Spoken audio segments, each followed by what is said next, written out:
Vamos a hablar del aparato circulatorio, de cómo es el funcionamiento del corazón y la circulación durante la vida fetal, qué ocurre en la transición entre el feto una vez que ya está saliendo del vientre materno hasta que ya aparece pues la primera respiración, todos los cambios que ocurren en ese momento y los cambios inmediatamente posteriores al nacimiento. Como ustedes saben, el aparato circulatorio es un sistema dinámico. Él no es solamente una bomba que se encarga de enviar a unas tuberías un líquido, sino que es un sistema de transporte de oxígeno, de nutrientes, de hormonas que van a otros sitios, de anticuerpos. Entonces es un aparato muy complejo. Además es un órgano de sistema de transporte de excreción de los desechos que producimos nosotros en nuestro organismo hacia los órganos, valga la redundancia, de excreción, pulmones, hígado, riñones, piernas. Y es un órgano muy dinámico, como les decía antes. Él produce sustancias vasoactivas que regulan el tono vascular, que regulan la contractilidad miocárdica. Todo eso se autorregula y entonces son cosas muy complejas que por supuesto no las vamos a cubrir todas en una clase de 40 minutos, pero sí vamos a mencionar algunas cositas. Vamos a empezar desde el principio. Fíjense el corazón, fíjense el desarrollo biológico del corazón en la semana 1 y 2 todavía no hay nada, ¿okay? No hay nada en relación al sistema circulatorio. Ya para la semana 3 aparece la placa cardiogénica, ¿okay? Y comenzamos pues todo lo que es la parte del desarrollo biológico del corazón, que no voy a entrar en detalles ni mucho menos sobre esto porque tenemos que estar hablando aquí durante horas y horas, pero lo importante es que ya para la semana 8 tenemos ya tractos de salida ya separados, o sea que ya hay un corazón formado. La mayoría de las cardiopatías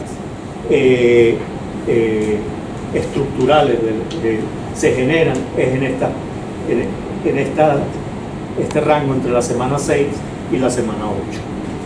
Generalmente todas estas cardiopatías se toleran muy bien durante el embarazo, por eso es que vemos niños con cardiopatías complejas que toleran perfectamente bien la vida intrauterina, y es cuando nacen que comienzan todos los cambios de la circulación fetal a la neonatal normal, que comienzan a descompensarse. Y vamos a ver por qué. Parte de la clase nos deja a saber por qué estos pacientes durante la vida fetal no tienen mayores problemas. El corazón fetal, por su parte, tiene características que lo diferencian. Ahora sí apareció otro chico, que lo diferencian del corazón del niño o del adulto. Tiene una función sistólica disminuida porque tiene menos elementos contráctiles, tiene menos mitocondrias, tiene menos retículo sarcoplásmico y además no están bien desarrollados, están muy desordenados. La distensibilidad es inadecuada, por tanto tiene una función diastólica disminuida, hay menor respuesta a la estimulación adrenérgica y por lo tanto, y además como tenemos una función diastólica y una función sistólica alterada, él solamente en situaciones de estrés puede responder aumentando su frecuencia cardíaca, pero esto hasta cierto rango. Él puede responder ante una situación de estrés aumentando la frecuencia cardíaca para mantener el gasto cardíaco, pero en un rango muy limitado. Y bueno, lo que les decía antes, es un órgano del corazón fetal en desarrollo, entonces puede afectarse en cualquier momento durante sobre todo esas primeras semanas y generar alteraciones importantes tanto en su estructura como en su función. Aquí tenemos, ustedes conocen la ley de Starling, donde tenemos que en la medida que vamos incrementando el volumen diastólico final del ventrículo izquierdo, el volumen latido va aumentando hasta cierto punto donde la curva se va aplanando. En los fetos esta es la situación, ¿okay? Ustedes tienen que a menor precarga hay mayor volumen sistólico, pero siempre un volumen sistólico disminuido en comparación al del adulto, ¿okay? Y empieza a caer mucho más precozmente la curva, o sea que incrementos mayores de volumen diastólico, es decir, de precarga, no nos van a incrementar el volumen latido, nos va a mejorar el gasto cardíaco. Ya entrando en lo que es la circulación fetal, no el corazón, sino la circulación. Tenemos que el feto vive eternamente en hipoxia, en un ambiente hipóxico, donde además el contenido de sangre, el contenido de oxígeno de la sangre que se recibe de la placenta en las venas umbilicales es un contenido de oxígeno que es bajo y va disminuyendo en la medida que se va acercando al corazón, va disminuyendo, va cayendo, e inclusive ya cuando es eyectado hacia la aorta es todavía más bajo. Saturaciones de oxígeno que vamos a ver en las siguientes diapositivas a nivel de aorta ascendente que pueden llegar a 60-65%. Eso en un paciente fuera del útero, un niño o un adulto fuera del útero, paciente con 65% de saturación, evidentemente es un paciente que está muy mal. No son circulaciones en serie, ¿okay? Es decir, que una circulación en serie implica que tanto el ventrículo izquierdo como el ventrículo derecho eyectan la misma cantidad de sangre, ¿okay? El mismo volumen. Si ustedes ponen un glóbulo rojo saliendo de la circulación pulmonar ya oxigenado a nivel de venas pulmonares, él va a llegar a la aurícula izquierda, al ventrículo izquierdo, va a salir por la aorta, va a llegar a la circulación capilar, va a regresar por las venas, va a regresar al corazón derecho, aurícula derecha, ventrículo derecho, y pasa nuevamente a los pulmones, es decir, una circulación en serie.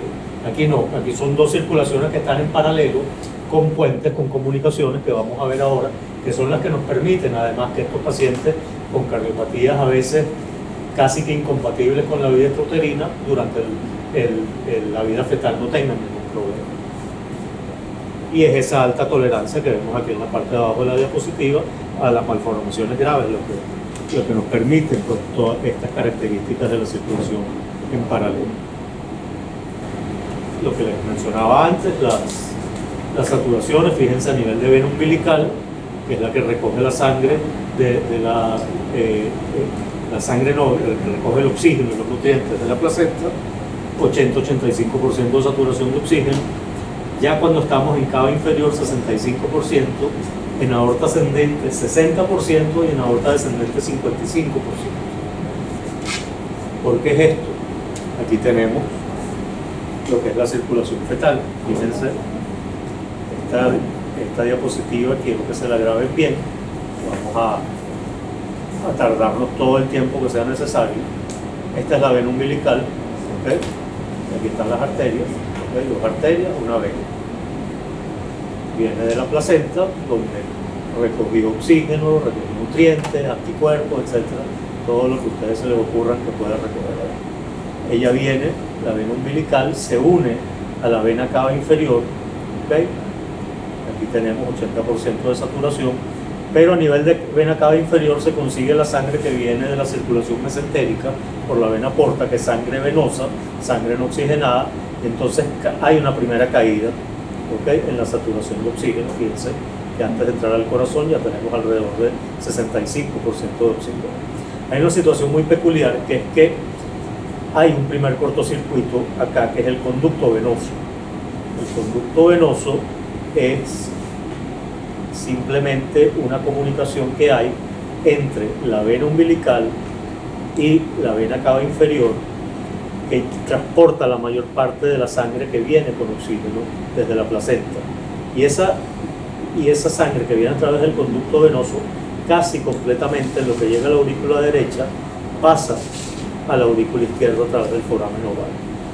Y esto se debe a dos situaciones bien interesantes. Uno, que aquí tenemos una válvula, que es la válvula de Eustaquio, que va a dirigir esa sangre que viene de este lado, más oxigenada, la va a dirigir hacia el tabique interauricular, y ella va a pasar por acá, por el foramen oval, hacia la aurícula izquierda.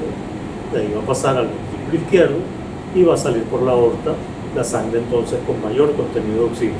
Esto es importante porque entonces la sangre que tiene mayor contenido de oxígeno va a aorta ascendente, es decir, que va a alimentar coronarias, va a alimentar miocardio, ¿okay? Y va a alimentar cerebro, ¿okay? Va a hacia arriba, alimentar todo lo que es la circulación cerebral, tratando de proteger esos dos órganos fundamentales para el bienestar fetal durante estos primeros meses de embarazo. Una vez que la sangre sale por la aorta, en lo que empieza a descender, va a caer nuevamente la saturación, y ya le voy a explicar por qué. Tenemos la sangre que llega a la aurícula derecha, no solamente la sangre que viene de la vena cava inferior, sino también la que viene de la vena cava superior, que es esta que está acá, sangre totalmente desoxigenada, fíjense, 25% de saturación. Esta sangre, en su mayor proporción, prácticamente en su 100%, va a atravesar la válvula tricúspide y va a ir al ventrículo derecho. ¿Okay? El ventrículo derecho va a salir hacia la arteria pulmonar. ¿Okay? Tenemos acá, pero tenemos unos pulmones que están en desarrollo, que no están funcionando, que generan una alta resistencia, porque son pulmones sin aire, y entonces la mayor parte de esta sangre eyectada por la arteria pulmonar se va a desviar por esta estructura que está acá, que es el conducto arterioso. Fíjense el tamaño del conducto arterioso, prácticamente el mismo tamaño de la aorta descendente. Entonces, esa sangre que viene del ventrículo derecho va a ir a la aorta descendente y va a desoxigenar aún más el contenido que viene por la aorta descendente. ¿Okay? ¿Entendieron? ¿Está claro la explicación? ¿Okay? Es bastante sencillo, pero sí es bueno que la conozcan bien y dónde están los cortocircuitos. El primer cortocircuito aquí, a nivel del conducto venoso, aquí. Un segundo cortocircuito acá a nivel del foramen oval, y un tercer cortocircuito acá a nivel del conducto arterioso.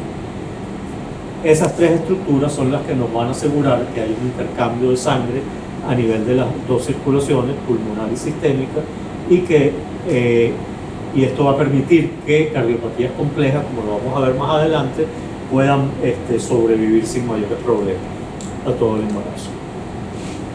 Aquí lo tenemos en movimiento. ¿Okay?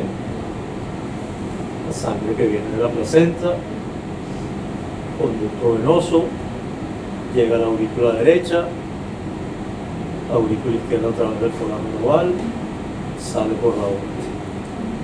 Sangre que viene de la vena cava superior, pasa en su totalidad por la válvula tricúspide del ventrículo derecho, de ahí sale por la arteria pulmonar, y una parte de ella pasa a la aorta descendente a través del conducto arterioso que está acá.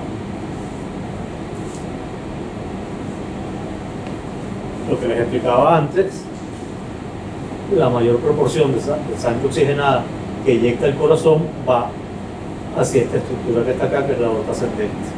Eso es lo fundamental. El feto está protegiendo lo que para él es más importante, que es el desarrollo cerebral, y que el corazón funcione, que una bomba que está incesantemente trabajando tenga combustible suficiente para poder trabajar adecuadamente. Ok, vamos entonces acá. Estos son varios ejemplos de cardiopatías para explicarles por qué estos cortocircuitos que hablábamos antes nos mantienen la circulación de una manera más o menos normal. Vamos a empezar por esta que está acá, que es una transposición de grandes vasos. Fíjense, el ventrículo derecho está conectado a la aorta, que está acá, y el ventrículo izquierdo está conectado a la arteria pulmonar. Transposición, están cambiando los vasos. ¿Okay? En situación en la vida extrauterina, ¿qué es lo que sucede? La sangre que llega de las venas pulmonares oxigenada al ventrículo izquierdo va a salir por la arteria pulmonar que está conectada al ventrículo izquierdo y va a regresar a los pulmones. ¿Okay? Y la sangre desoxigenada que viene de la vena cava superior y vena cava inferior va a llegar al ventrículo derecho y va a salir por la aorta. ¿Okay? O sea que la aorta va a estar recibiendo nuevamente la sangre que venía de las cavas sin haberse oxigenado. ¿Cómo podemos solventar esta situación sin llegar a la corrección quirúrgica que se hace, que es cambiar de posición a los vasos. Bueno, si tenemos sitios de mezcla de sangre, podemos entonces, este paciente tener una oxigenación más o menos adecuada para su supervivencia. Aquí tenemos que la sangre que llega a la aurícula derecha pasa a la aurícula izquierda a través del foramen oval, ¿okay? Y la sangre que viene de la aurícula izquierda, la sangre que viene por la aurícula izquierda es eyectada a través de la arteria pulmonar, ¿okay? Y esta es la sangre que está oxigenada, ¿okay? Esta sangre oxigenada va a pasar a través del conducto arterioso a la aorta, ¿okay? Entonces va a oxigenar la aorta y aquí tenemos que por vía retrógrada va a alimentar los vasos supraórticos y por vía anterógrada la aorta descendente. Entonces, si nosotros logramos mantener estas dos estructuras permeables, foramen oval y aorta, que es lo que ocurre durante el embarazo, que están permeables esas dos estructuras, el paciente va a tener una circulación más o menos normal. Vamos a poner una situación más conocida para ustedes, la coartación de aorta, una coartación de aorta extrema, que llamamos una coartación crítica, donde prácticamente no hay paso de sangre de aorta ascendente a aorta descendente. En ese caso, tenemos la sangre que sale de la arteria pulmonar a través del conducto arterioso, va a ir a la aorta, ¿okay? A través del conducto arterioso, va a tener a través por vía retrógrada, va a subir hacia los vasos supraórticos y por vía anterógrada va hacia la aorta descendente. Es un paciente con una coartación de aorta crítica, necesita tener un conducto arterioso permeable para poder sobrevivir. Eso es muy importante en los recién nacidos que evaluamos, que tienen evaluaciones en las unidades de terapia neonatal, donde el neonatólogo está muy aprensivo porque el ducto está abierto y puede entonces estarnos empeorando la situación de dificultad respiratoria de estos prematuros. Si nosotros no nos aseguramos de que ese paciente no tiene una coartación de aorta e indicamos un cierre farmacológico de ese conducto arterioso, lo que vamos a hacer es matar al paciente. Entonces tenemos que estar muy conscientes de que tenemos que descartar con 100% de certeza que ese paciente no tiene una coartación de aorta antes de indicar un cierre farmacológico. Y bueno, en fin, para la mayoría de las cardiopatías, estos cortocircuitos son salvadores. Vamos a ponerles otro ejemplo por acá, puede ser que tenemos acá.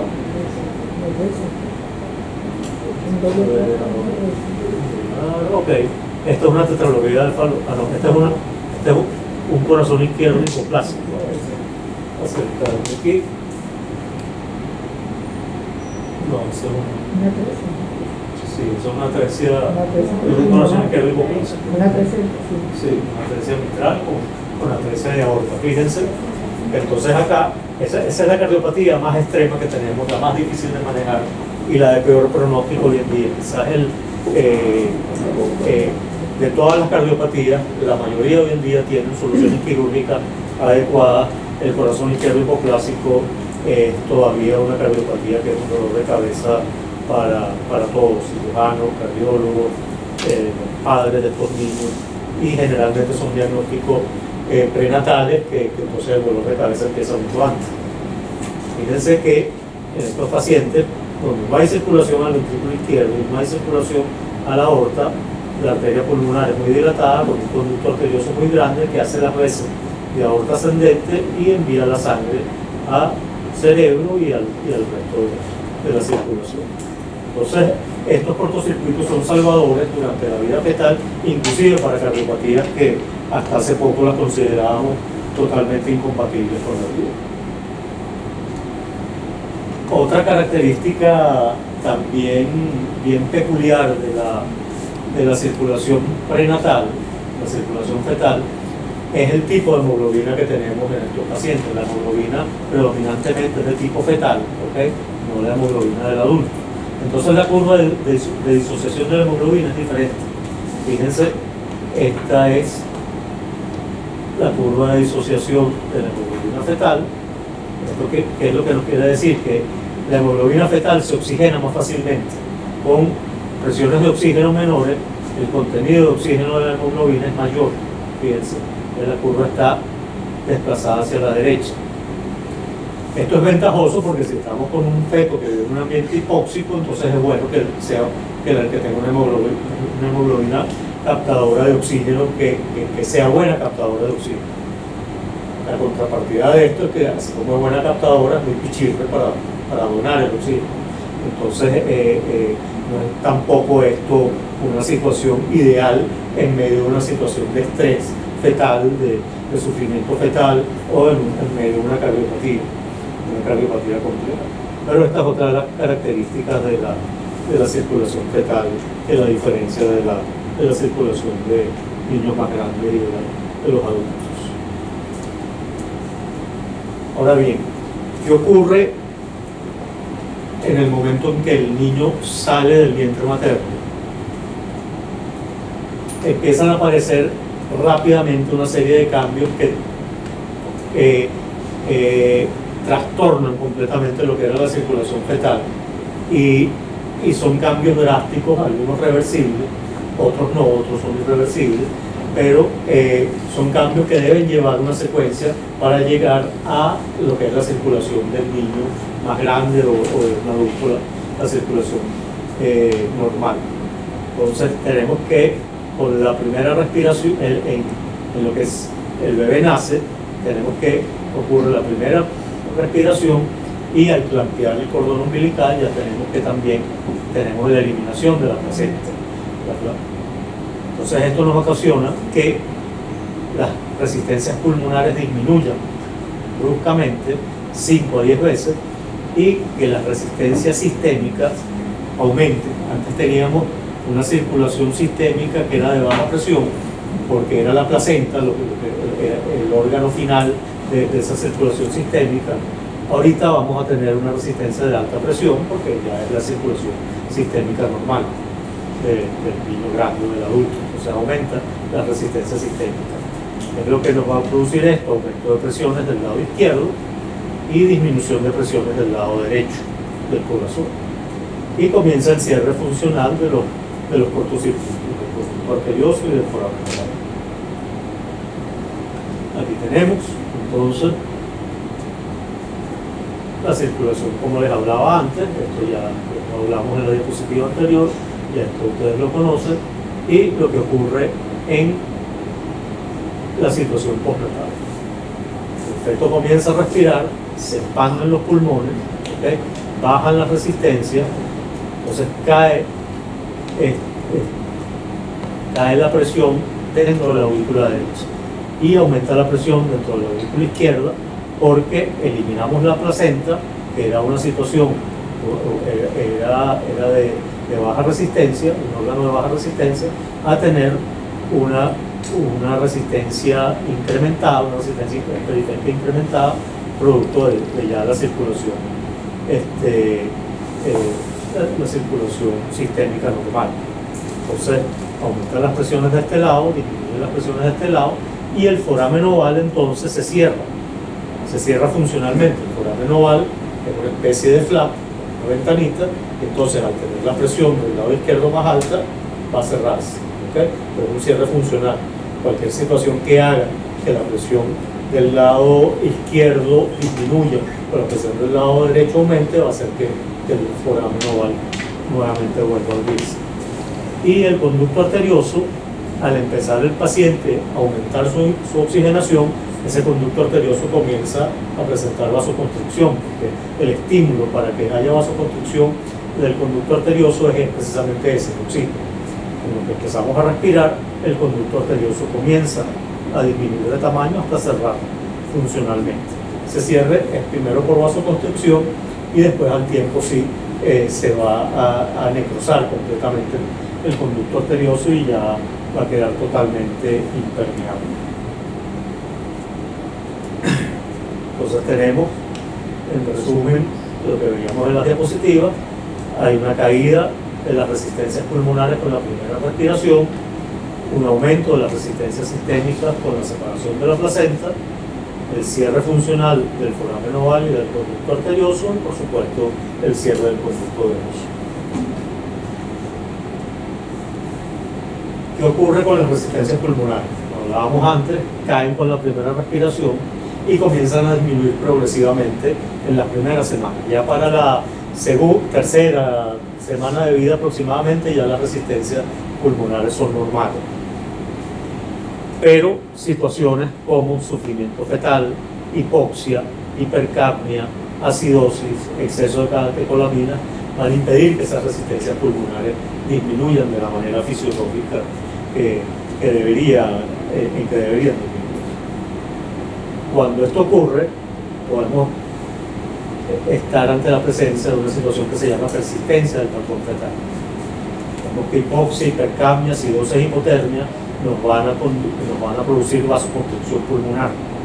Esa vasoconstricción pulmonar nos va a producir un aumento de las resistencias vasculares pulmonares y eso va a hacer entonces que se establezca nuevamente cortocircuito a través del foramen oval y del conducto arterioso, que no se ha cerrado todavía, de derecha a izquierda, tal como estaba durante la circulación fetal. Esta es la circulación normal, ¿okay?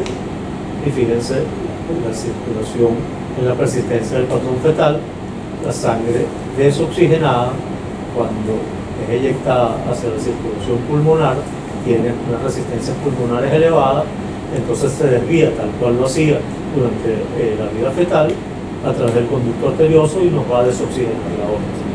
Eso nos va a producir entonces mayor desoxigenación, mayor hipoxia, mayor acidosis, mayor vasoconstricción. Y vamos a tener un paciente entonces unos pulmones prácticamente negros porque no hay circulación pulmonar.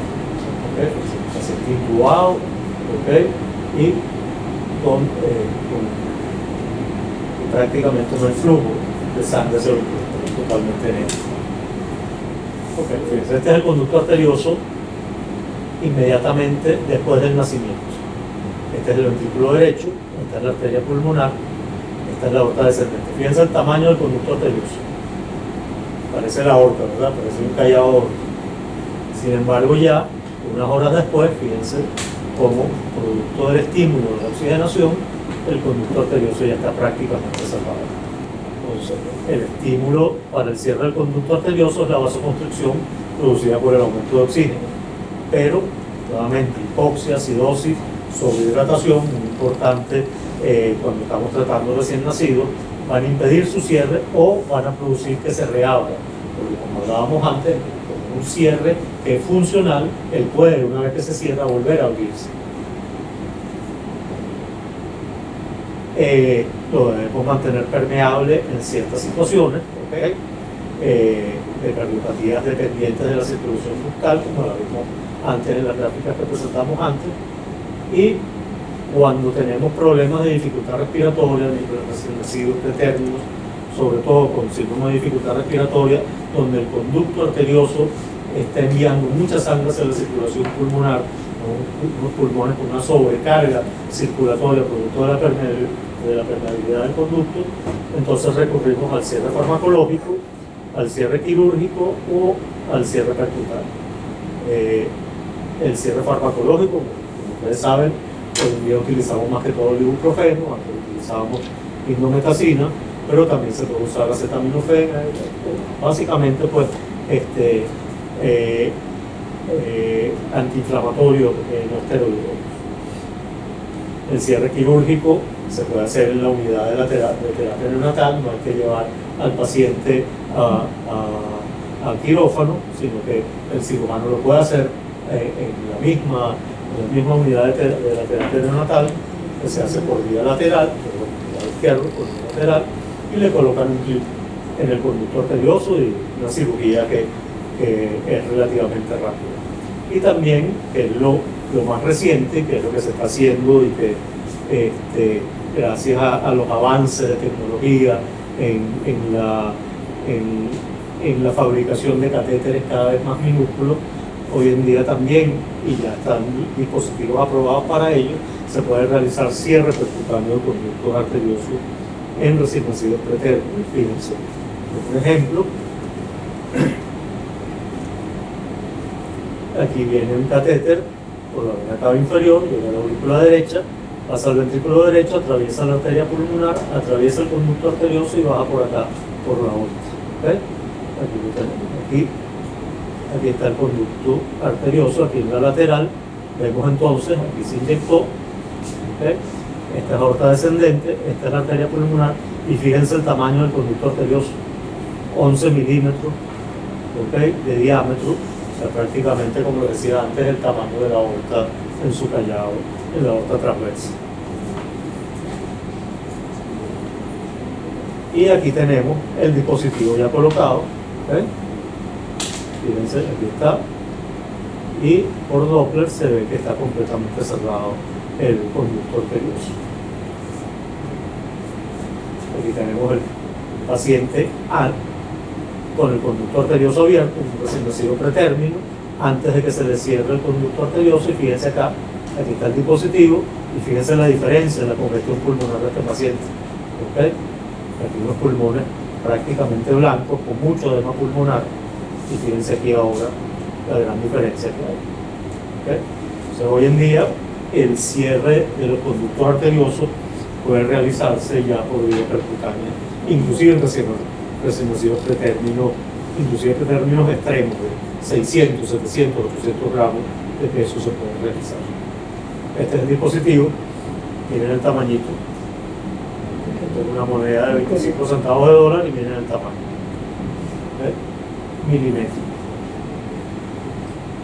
Antes se llamaban Platzer Piccolo, pero la empresa fue absorbida por Abbott y ahora se llama Abbott Piccolo. Vamos ahora a hablar del foramen oval, ya hablamos de las resistencias vasculares pulmonares, ya hablamos del conducto arterioso. Vamos a hablar ahora del foramen oval, que es el otro que cambia su anatomía en el momento de nacer. Ocurre el cierre funcional al disminuir, como les decía antes, la presión de la aurícula derecha por la expansión pulmonar y aumentar la presión de la aurícula izquierda por el aumento del retorno venoso y el aumento de la resistencia sistémica. Cuando nosotros tenemos una cardiopatía donde necesitamos que continúe la mezcla de oxígeno, como les hablaba antes, en una transposición de grandes vasos, por ejemplo, necesitamos que el foramen oval permanezca abierto. Y esto lo hacemos también en la etapa neonatal por vía percutánea. Pasamos un catéter, pasamos un catéter por vía, pasamos un catéter por vía venosa en la cava inferior de la aurícula derecha, como pueden ver allá. Lo llevamos hasta la aurícula izquierda, ahí lo estamos abriendo el baloncito, como está allá arriba, y lo jalamos hacia la aurícula derecha. Entonces eso nos va a romper el tabique. Fíjense, ahorita está abierto, ¿okay? Volvemos a hacer otro jaloncito, ¿okay? Esto para los residentes del hospital universitario, se fijan, hospital universitario, eso lo hicimos ya hace unos cuantos años. Y entonces colocamos el color y vemos que hay un cortocircuitador importante, hay una mezcla importante de sangre arterial y venosa, y nos permite entonces que haya una oxigenación adecuada de este paciente. Estas son otras de las cosas que podemos hacer para ayudar a estos pacientes con cardiopatías en el nacimiento. Okay. En cuanto a las características del corazón del recién nacido, características muy peculiares son estas que están acá. Menos sarcómeras, ¿okay? Hay una alteración en lo que es la proteína titin, ¿okay?, que es una proteína que nos va a unir las miofibrillas, ¿okay? Son puentes los que, entre ya les voy a mostrar un dibujo, que nos permite que las miofibrillas se expandan, se puedan dilatar, ¿okay? Y entonces, al tener menos proteína titin y menos elementos contráctiles, es un corazón que tiene menos distensibilidad, ¿okay? El corazón del recién nacido además tiene menos mitocondrias, tiene más glicógeno, tiene una inervación simpática incompleta, se caracteriza por un alto gasto cardíaco y un alto consumo de oxígeno. Menos elementos contráctiles que nos produce menos capacidad de respuesta a cambios del tono vascular o a cambios de la precarga. ¿Okay? Por eso no se puede distender bien y no se puede tampoco contraer bien. Menos mitocondrias, menos capacidad oxidativa. ¿Okay? Ahora, el corazón del recién nacido tiene una peculiaridad, que es que tiene más reserva de glicógeno, entonces puede producir más ATP por la vía anaeróbica, y eso nos explica por qué fetos y recién nacidos con sufrimientos fetales importantes es poco frecuente que hagan isquemia miocárdica, porque tienen unas reservas altas de oxígeno, de glicógeno, perdón, y eso nos genera una producción alta de ATP por vía anaeróbica. Otra característica fundamental del corazón del recién nacido es que su inervación simpática es incompleta, y eso hace que tenga menor respuesta a los inotrópicos. Debe poner inotrópicos a un recién nacido, sobre todo si es pretérmino, que tiene menor inervación simpática todavía, la respuesta a los inotrópicos es mala. Tiene que ir subiendo y subiendo dosis, porque la respuesta no es la que vemos en niños más grandes.